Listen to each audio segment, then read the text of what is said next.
Good day, I'm Stephen McHugh, and this is your JIS News for Wednesday, December 22. 27,000 families who are not on state welfare are now benefiting from a $155 million COVID-19 cash assistance program. The previously announced payments started today, with beneficiaries receiving the first of two $8,500 cash transfers. The second payment will be made in January. The funds are courtesy of the Canadian government through the United Nations World Food Programme and are being administered by the Ministry of Labour and Social Security. The ministry is partnering with digital currency service provider WePay to give beneficiaries access to the money on their phones. At Tuesday's launch, Portfolio Minister Carl Samuda said the program would remove the need to travel long distances or stand in long lines to receive assistance.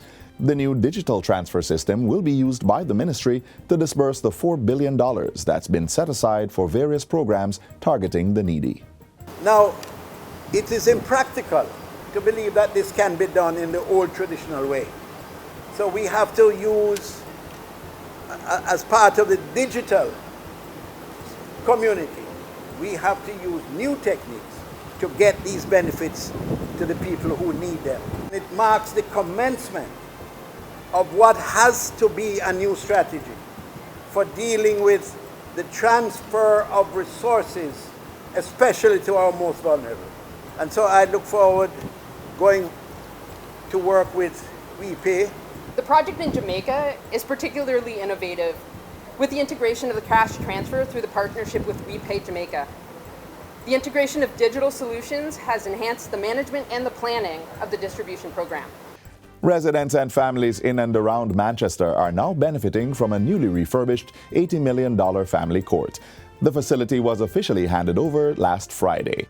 Among other things, it boasts a technology-capable courtroom, a child-friendly space that offers privacy for minors and adequate counseling. As he handed over the facility, Justice Minister Delroy Chuck said the family court would better serve residents and families of Manchester. This family court represents a very important part of how we deal with matters concerning the family. In truth, we should not really need family courts. But the reason we need family courts is because we have far too many dysfunctional families. Minister Chuck says land has also been acquired to establish a new parish court in Manchester, and the ministry intends to begin the construction work in the next financial year. In November 2019, fire destroyed a section of the Manchester Family Court, which caused a temporary relocation of the facility.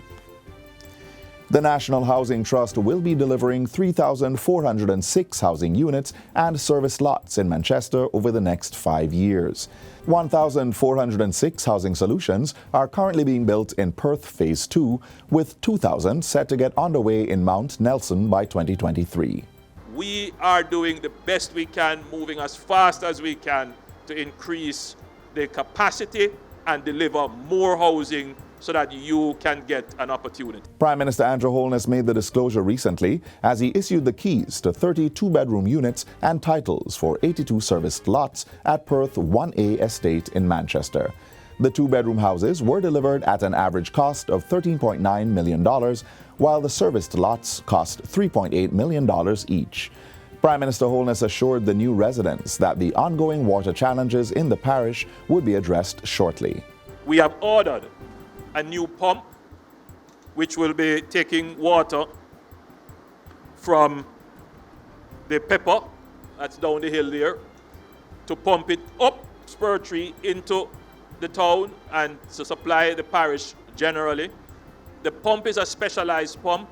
It takes 1 year to build. So the order is in, it is now being built, and we are very hopeful that early next year we could have the pump. Very hopeful.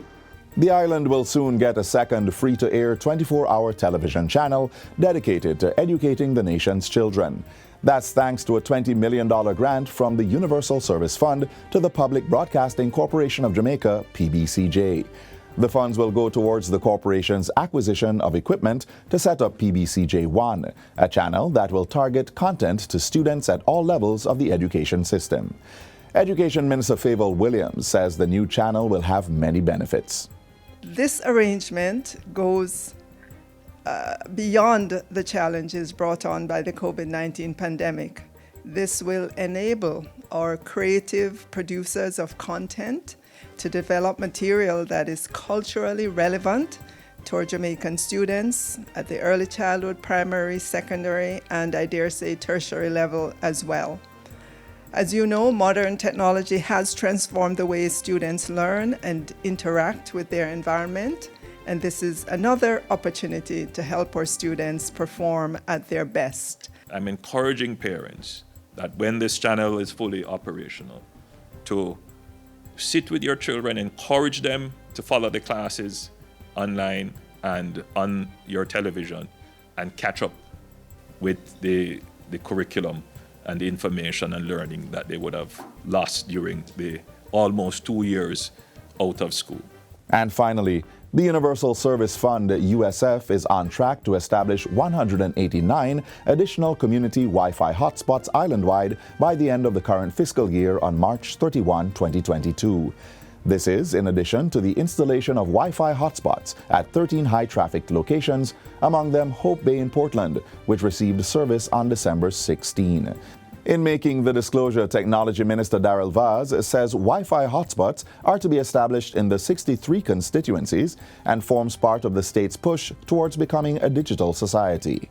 As a ministry, we are using ICTs to create a digital government, make internet connectivity more easily accessible, and advance Jamaica's ambition to become a technologically enabled society. Already, work has begun on expanding the national fiber optic and microwave infrastructure to connect schools and public sector entities. All parish courts and municipal corporations are connected to the microwave infrastructure, with 100 government entities, including schools, using GovNet. A Spectrum e-licensing system is in place to provide greater accessibility to Spectrum services. And technological devices have been provided to students and teachers at all levels of the education system. And that's it for JIS News Today. I'm Stephen McHugh. Thanks for watching.